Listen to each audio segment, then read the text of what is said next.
छाप दिए। इन लेखों में हिंदू शरणार्थियों की दुर्दशा और शरणार्थियों के प्रति नेहरू सरकार की नीति की आलोचना की गई।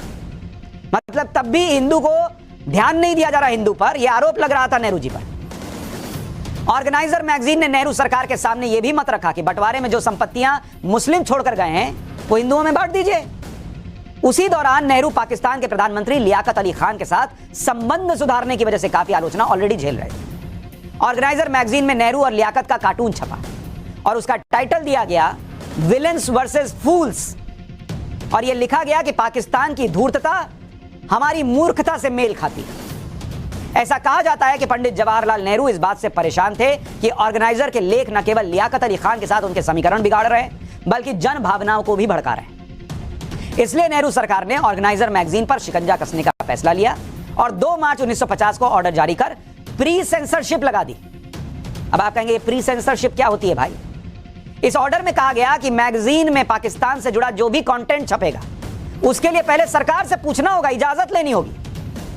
यह है गांधी परिवार का, कांग्रेस का इतिहास पाबंदी लगाने का। बिना इमरजेंसी के प्री अप्रूवल, मतलब लिखिए और सरकार को दिखाइए कि सर ये हमने लिखा है, अच्छा छापो तब छपेगा, ना ना ना नहीं छपेगा तो नहीं छपेगा।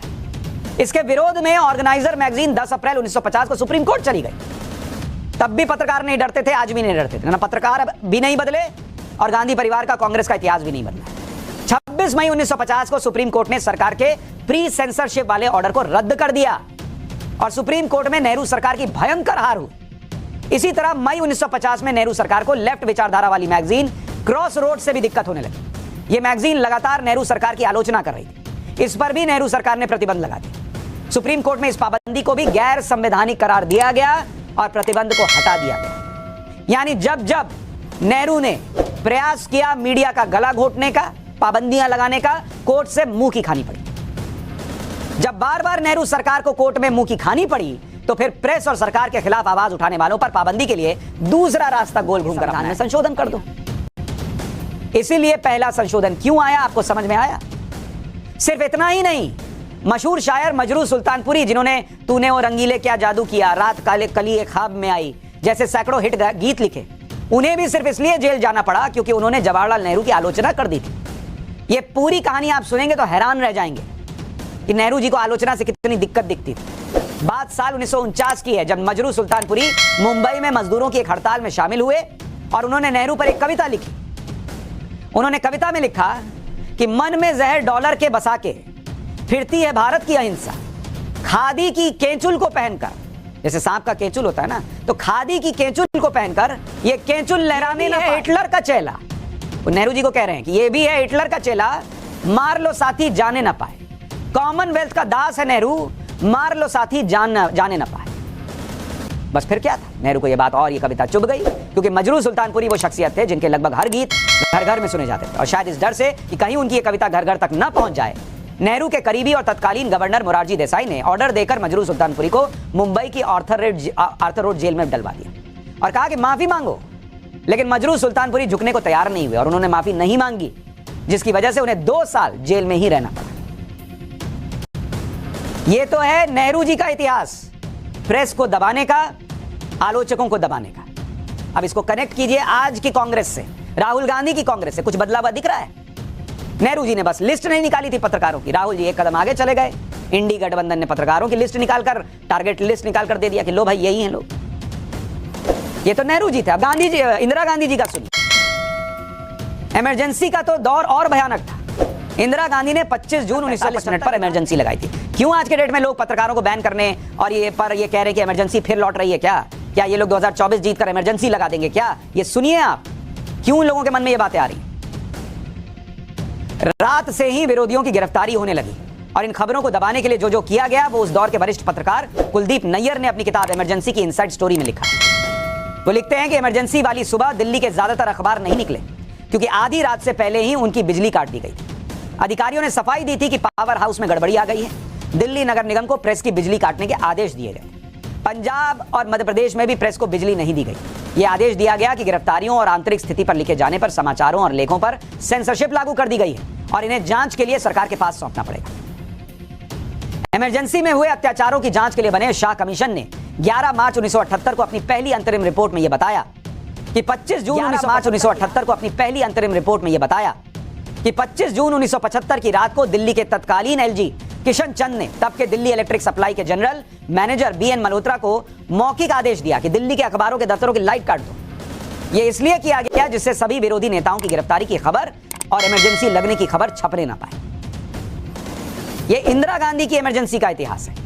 इमरजेंसी लगाने के साथ ही यह सुनिश्चित करवाया गया कि दिल्ली में कोई अखबार ना तो प्रिंट हो ना डिस्ट्रीब्यूट हो।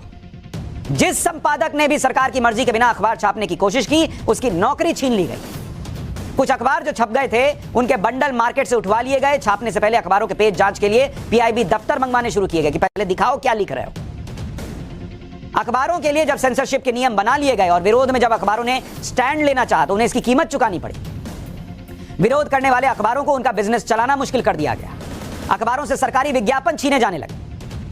आज भी कई लोग सोशल मीडिया पे लिख रहे हैं ना कि इन पत्रकारों को बॉयकॉट किया है, अब इनके चैनल से सरकारी विज्ञापन ले लो। ये देख रहे हैं सोच कहां से आ रही है। ये कुछ भी नया नहीं हो रहा, ये सब वहां से विरासत में मिला हुआ है।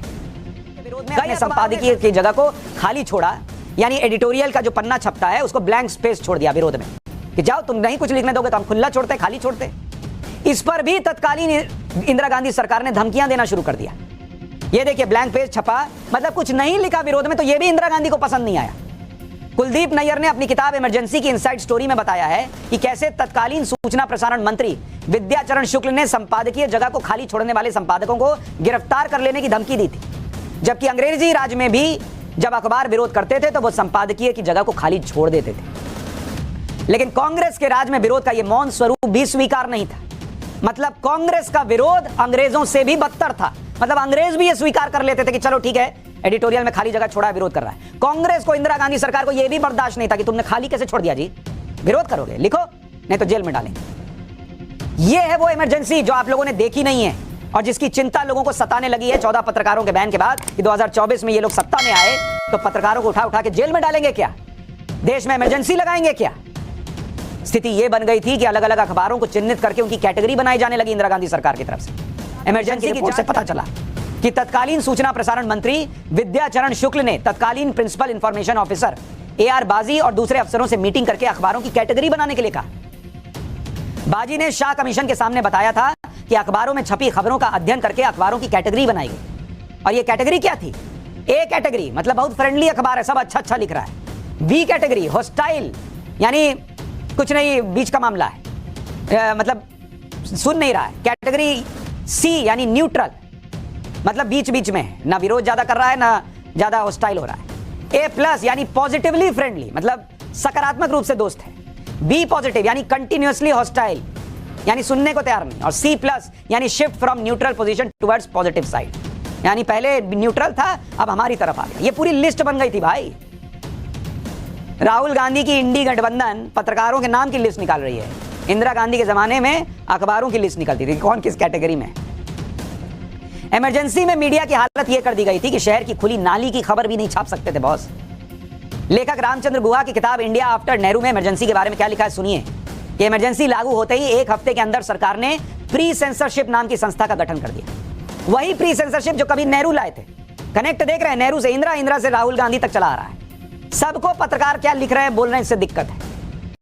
धरना, जुलूस, हड़ताल या विरोध की कोई शासन प्रशासन की कोई आलोचना ही नहीं हो सकती थी। चंडीगढ़ के एक बाजार में दुकानें बंद होने की खबर इसलिए नहीं छापी गई क्योंकि एक दुकानदार को पुलिस ने अरेस्ट किया था और इसके विरोध में दुकानें बंद हुई थी। शहर की सफाई व्यवस्था और खुली हुई नालियों की खबर छापने नहीं दी जाती थी। स्वास्थ्य अधिकारी की नियुक्ति 6 साल से नहीं हुई, यह खबर छापने नहीं दी गई। टमाटर के दाम बढ़ने की खबर रोक दी जाती थी। रेलवे ट्रैक पर लोगों की मौत की एक खबर नहीं छापने दी गई। दवाओं की कालाबाजारी की खबर छापने से रोक दिया गया। यह है वो इमरजेंसी जिसकी हम बात कर रहे हैं। इमरजेंसी के दौरान हालात ये थे कि देश भर में 250 से ज्यादा पत्रकारों को जेल में डाला गया। पत्रकारों और कैमरामैनों की सरकारी मान्यता रद्द कर दी गई। प्रेस काउंसिल ऑफ इंडिया को भंग कर दिया गया। आयकर बकाए, बिजली बकाए, नगरपालिका बकाए की आड़ में अखबारों पर छापे पड़ने लगे। बैंकों से कहा गया कि अखबारों को लोन मत दे देना। अगर कोई सेंसरशिप, इमरजेंसी या प्रधानमंत्री के खिलाफ बोल दे तो वो कहीं छप नहीं सकता था। विरोधी नेताओं के नाम, बयान और फोटो तक नहीं छप सकते थे।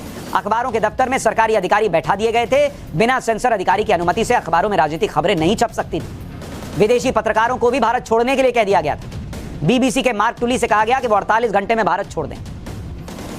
उस दौर में जो विदेशी पत्रकार भारत से निकाले गए थे उनमें से एक थे लेविस सिमंस, जो दिल्ली में अमेरिकी अखबार वॉशिंगटन पोस्ट के लिए रिपोर्टर थे। लेविस सिमंस ने बताया था कि वो उस वक्त कोई रिपोर्ट टाइपराइटर पर टाइप कर रहे थे। उन्हें पता ही नहीं चला कि 3 पुलिस वाले उनके छोटे से दफ्तर में घुस आए। नेहरू जी की फोटो लगी है, लेकिन ये इंदिरा जी के जमाने की बात हो रही है। वो फ्लोर पर लाठी ठक ठक करते हुए आए और साथ चलने को कहा। वो इमिग्रेशन ऑफिस लेकर गए, जहां वीजा पर कैंसिल स्टैंप लगाया गया। फिर दिल्ली के अशोका होटल में एक कमरे में ले जाकर बंद कर दिया। वहां पर एक पुलिस वाले को